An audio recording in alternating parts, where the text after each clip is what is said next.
Sir, मुख्यमंत्र्यांची काय माहिती देण्यात आली आहे आणि थोडंसं कशा प्रकारे संपूर्ण कारवाई पुढे जाणार?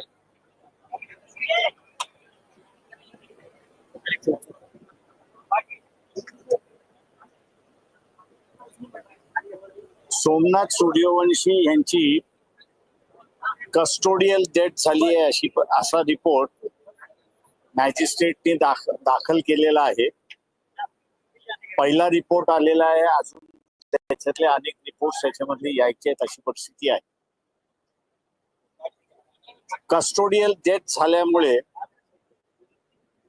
एक्झिक्युटिव्ह जी आहे हीच आरोपी आहे अशी असणारी परिस्थिती आहे. या अगोदर एक्झिक्युटिव्ह जे आहे, शासन जे आहे, हेच सगळ्या केसेस चालवतो अशी असणारी परिस्थिती आहे. कायद्यामध्ये सुद्धा कस्टोडियल डेथ याच्या संदर्भातलं नेमकं काय करावं हे ब्लाइंड आहे असं मी त्या ठिकाणी म्हणतोय. एकच प्रोव्हिजन त्या ठिकाणी आहे की एकदा कस्टोडियल डेथ झालं की ज्या मॅजिस्ट्रेटने असताना कस्टडी दिलेली असते त्यांनी त्याची इन्क्वायरी करावी आणि त्याची इन्क्वायरी करून त्यांनी असणारा रिपोर्ट दाखल करावा अशी असणारी परिस्थिती. दुर्दैवाने शासन म्हणजे एक्झिक्युटिव्ह त्या रिपोर्ट वरती असणारा निर्णय घेते, पण कस्टोडियल डेथ त्या ठिकाणी झालेला आहे त्या ठिकाणी शासन निर्णय घेऊ शकत नाही, कारण का शासनच आरोपी आहे अशी असणारी परिस्थिती आहे. आणि म्हणून हा मुद्दा आम्ही वारंवार हायलाइट केला होता. नव्या BNS आलेलं जे आहे त्याच्यामध्ये सुद्धा तरतूद नाही अशी परिस्थिती आहे.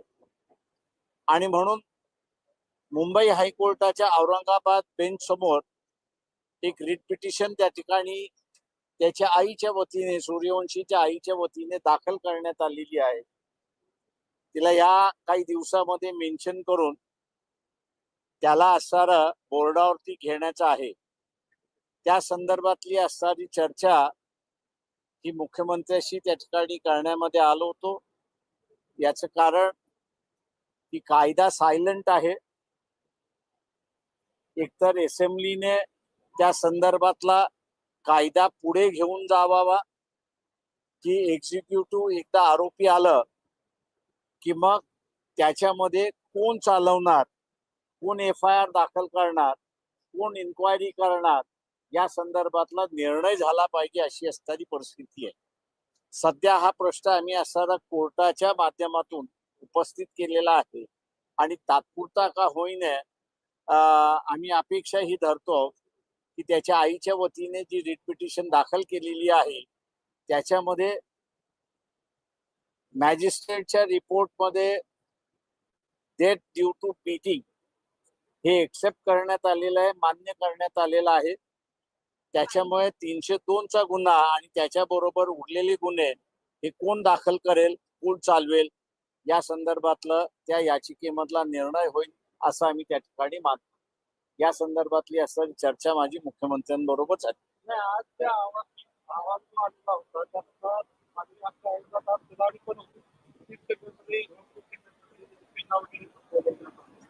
ते मान्य आहे. त्याच्यामध्ये आता SP असेल, होम सेक्रेटरी असेल, ही कलेक्टिव्हली त्याच्यातले असणारे आरोपी आहेत.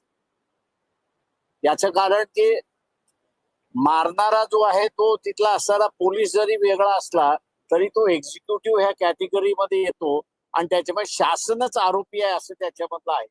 त्याच्यामुळे शासन ज्यावेळेस आरोपी होतं त्यावेळेस नेमकं काय केलं पाहिजे जुन्याही CRPC मध्ये नव्हतं आणि आता असणारा नवीन BNS आलेला आहे त्याच्यामध्ये सुद्धा तरतूद नाही अशी असणारी परिस्थिती आहे. ती आम्ही हायकोर्टाला सांगून त्याच्यातला एक मार्ग काढण्याचा प्रयत्न त्या ठिकाणी चाललेला आहे.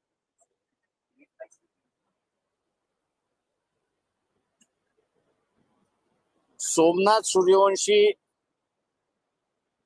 की कस्टोडियल डेथ ये मैजिस्ट्रेट रिपोर्ट में मंजूर कर ली गई है, लेकिन कानून जो है उसके आगे क्या करना चाहिए साइलेंट है। ऐसी एक परिस्थिति है। वो साइलेंट इसलिए है क्योंकि एग्जीक्यूटिव जो है, सरकार जो है, वही आरोपी कस्टोडियल डेथ में होती है, और इसलिए आगे क्या करना इस पर मेरे ख्याल से कोई संदेश आज तक किसी ने नहीं दिया है। एक ह्यूमन राइट कमीशन की जो है ये गाइडलाइन है, लेकिन वो गाइडलाइन है और दूसरा कुछ है नहीं। इसलिए आज मुख्यमंत्री से उस पर वार्तालाप हुई, बातचीत हुई, और उस वार्तालाप और बातचीत के बाद हमने कहा कि ये इंक्वायरी कैसी होनी चाहिए, क्योंकि मैजिस्ट्रियल इंक्वायरी जो है वो डिटेल इंक्वायरी नहीं होती है, वो एक ऊपर की इंक्वायरी होती है, टेक्निकल इंक्वायरी होती है। डिटेल इंक्वायरी होना जरूरी है। ऐसी एक परिस्थिति, वो डिटेल इंक्वायरी कौन करेगा? दूसरा जो है, जो इंक्वायरी करने वाला अधिकारी जो है, वो अधिकारी किसके कंट्रोल में होगा, किसको रिपोर्ट करेगा? इस पर मैं समझता हूँ कि कानून जो है वो कोई मार्गदर्शन नहीं करता है, और इसलिए मुख्यमंत्री से इस बात पे बातचीत करने के लिए हम आए थे। और सोमनाथ सूर्यवंशी की माता जी की ओर से एक नागपुर बेंच में रिट पिटीशन पेश किया गया है, जिसमें इन चीजों की बातचीत करते हुए ये एफआईआर दर्ज करना और जो पुलिस अधिकारी है उस पर 302 का मुकदमा कैसे चलाना, इस पर मेरे ख्याल से फैसला होगा। तर विधानसभा निवडणुकीसंदर्भात जो आक्षेप घेतलेला होता मतदानाचा, उद्याला त्या संदर्भात सुनावणी असल्याचं पाहायला उद्याला उद्या कशा प्रकारे बघता आहे? अपेक्षा असणार आहे काही एकूण कोर्ट काय ऐकून घेत आहे? मला जी काही माहिती आतापर्यंत मिळालेली आहे त्या माहितीप्रमाणे असणारा इलेक्शन कमिशन असेल किंवा इलेक्टोरल ऑफिसर असेल महाराष्ट्राचे, यांनी आम्ही जे असणारे आरोप केलेले आहेत गैरव्यवहाराचे, त्या संदर्भातला अजून रिप्लाय आलेला नाही, अशी असणारी परिस्थिती आहे. मध्यंतरी हे मॅटर ज्यावेळेस कोर्टासमोर होतं त्यावेळेस कोर्टाने सांगितलं की त्यांचा रिप्लाय आला तर चांगली गोष्ट आहे, त्यांचा रिप्लाय आला नाही तरी आम्ही पुढच्या तारखेला हिअरिंग करू. त्याच्यामुळे मला असं वाटतं की उद्या ते हिअरिंग चालू होईल असं मला वाटतं. संभाजी महाराजांना कसं मारावं पंडितांनी औरंगजेबाला सांगितलं, पंडितांनी औरंगजेबाला सांगितलं त्यानुसार संभाजी महाराजांना मारण्यात आलं. No comments.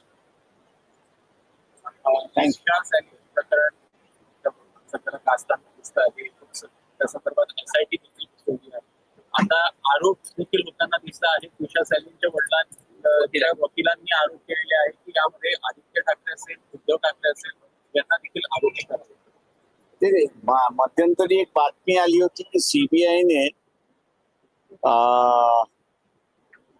सुशांत सिंगच्या संदर्भातली असणारी जी आहे तो क्लोजर रिपोर्ट त्या ठिकाणी दाखल करण्यात आलेला आहे, आणि या क्लोजर रिपोर्टला असणारा नारायण राणे यांनी असणारा विरोध केला अशी असणारी परिस्थिती आहे.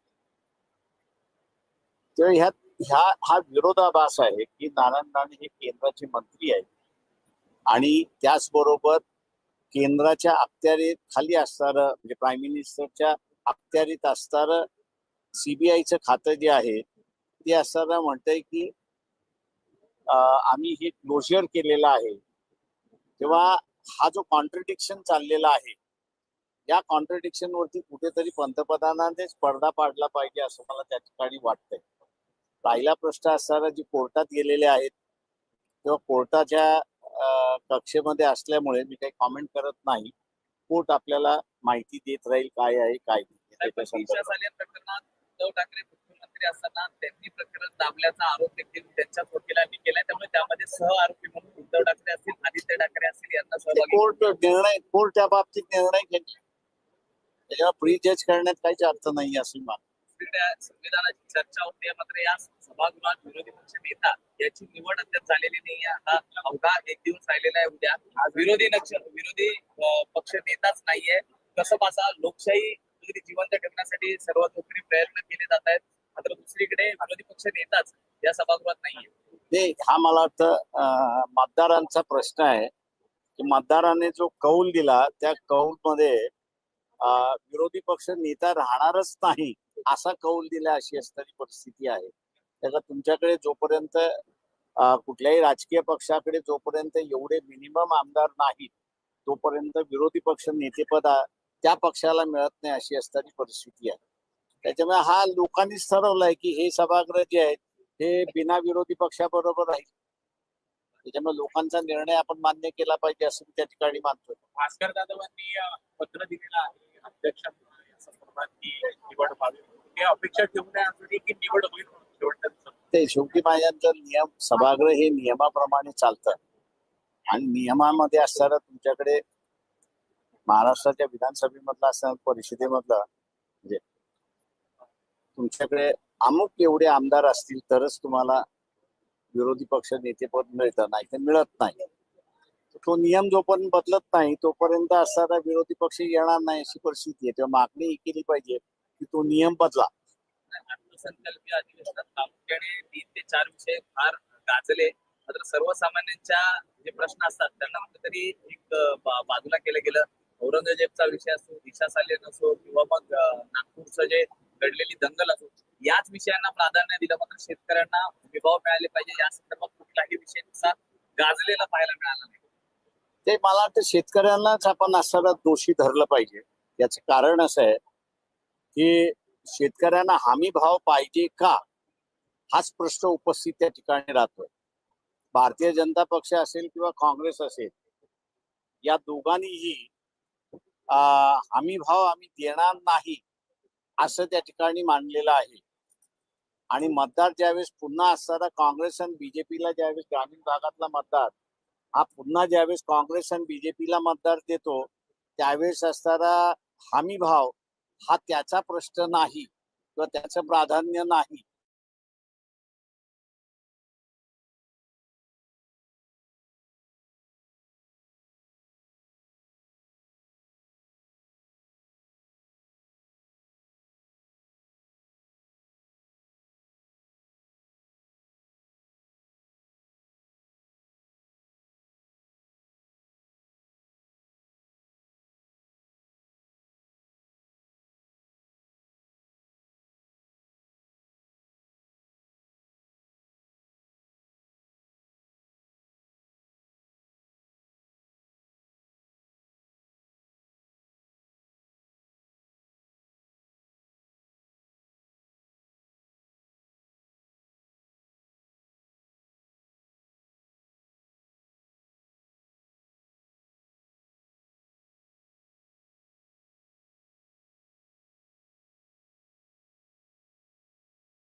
मला काय वाटतं ते मी एवढंच म्हणणार आहे की त्याच्यामध्ये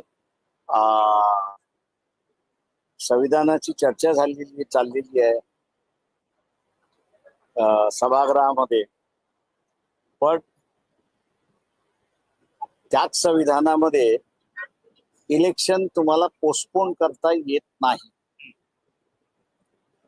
ही तरतूद आहे. त्याच्यामुळे असणारा या सभागृहामध्ये सुप्रीम कोर्टाने जे इलेक्शन तहकूब केलेलं आहे त्याचा निषेधाचा ठराव पहिल्यांदा झाला पाहिजे, तरच खऱ्या अर्थात मी म्हणेन की तुम्ही संविधानाची चर्चा त्या ठिकाणी करताय. आणि सुप्रीम कोर्टाचा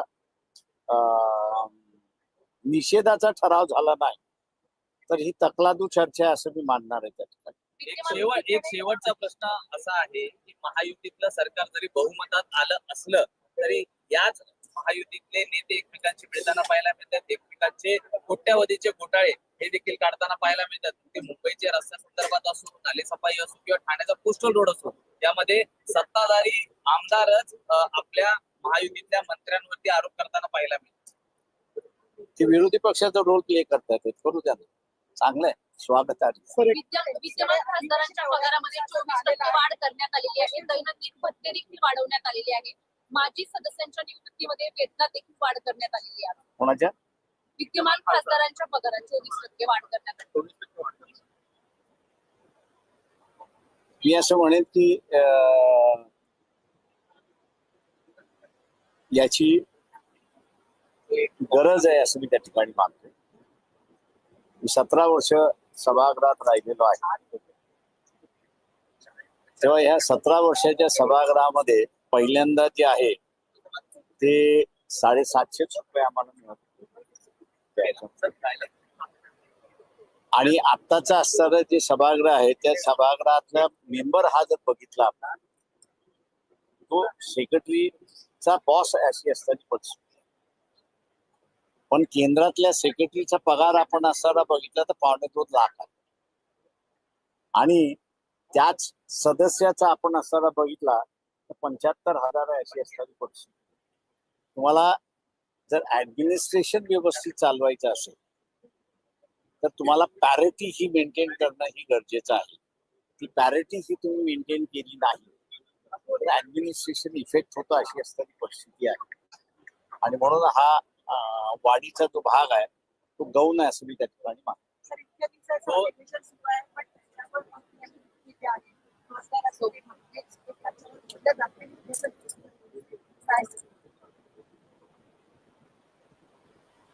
ते विरोधी पक्षच नसल्यामुळे असताना ती चर्चा होणारच नाही.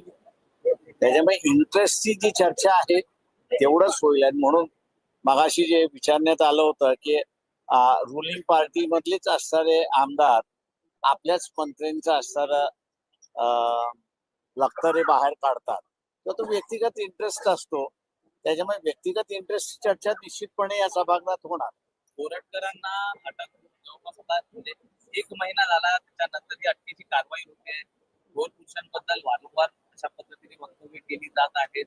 याकडे एकूण आपण कसं पाहतो? सिलेक्टिव्हली ऍक्शन आणि सिलेक्टिव्हली नॉन ऍक्शन असा जो भाग आहे तो माझ्या अंदाजानं डेंजरस आहे असं मी त्या ठिकाणी मानतो. त्याच्यामुळे तुम्हाला एकतर पहिल्यांदा ठरवलं पाहिजे आपण की बाबा कोणीतरी कोणाची बदनामी केली तर तो क्रिमिनल ऍक्ट आहे. आता बदनामी हा तुम्ही असारा जर क्रिमिनल ऍक्ट केला आणि त्याला पकडलं तर मी असारा समजू शकतो, पण असारा तुम्ही क्रिमिनल ऍक्ट नाही म्हटला, तो नुसतं बदनामीकारक सिव्हिल ऍक्ट आहे, मग तुम्ही त्याला अरेस्ट कसं करता? उदाहरणार्थ केतकीचं उदाहरण फार मोठं आहे. मला वाटतं महिन्याभराच्या वरती ती असं जेलमध्ये राहिलेली आहे, पण अजूनपर्यंत तिच्यावरती क्रिमिनल केस दाखल करण्यात आलेली आहे असं अजून माझ्या तरी वाचण्यात कुठे आलेलं नाही. त्याच्यामुळे तुम्ही फक्त असं पब्लिक पोस्चर म्हणून काही गोष्टी ज्या करतात त्या डेंजरस आहे असं त्या ठिकाणी मानतो. थँक्यू. धर्म आणि सत्ता आज सत्तेच्या केंद्रस्थानी कसं पाहता देशात? 2,500 वर्ष ह्या देशाची देश गुलाम का राहिला? तर धर्माने असर हत्यार हे फक्त क्षत्रियांच्या हातामध्ये दिलं. क्षत्रिय हारले तर देश हरला, क्षत्रिय जिंकले तर देश जिंकला. आणि म्हणून असं हारला की आपण गुलाम झालो. आता त्याच्यामधनं बाहेर पडायचं की न पडायचं याचं ठरवलं पाहिजे. त्याच्यामुळे धर्म ही या देशाची गुलामीची निशाणी आहे असं मी त्या ठिकाणी मानतो. आणि म्हणून त्याच्यापासूनच बाबासाहेब म्हणाले होते की धर्म हा व्यक्तिगत बाब राहू द्या, तो सार्वत्रिक बाब आणि सार्वजनिक बाब होऊ देऊ नका. तो झाला तर पुन्हा धोक्यात येऊ शकता असं त्यांनी इशारा त्या ठिकाणी दिला होता. आपण आता त्याच कटारावरती आहोत की उद्या काय घडेल याची असणारी गॅरंटी आपण कोणीच देऊ शकतो. चल, थँक्यू.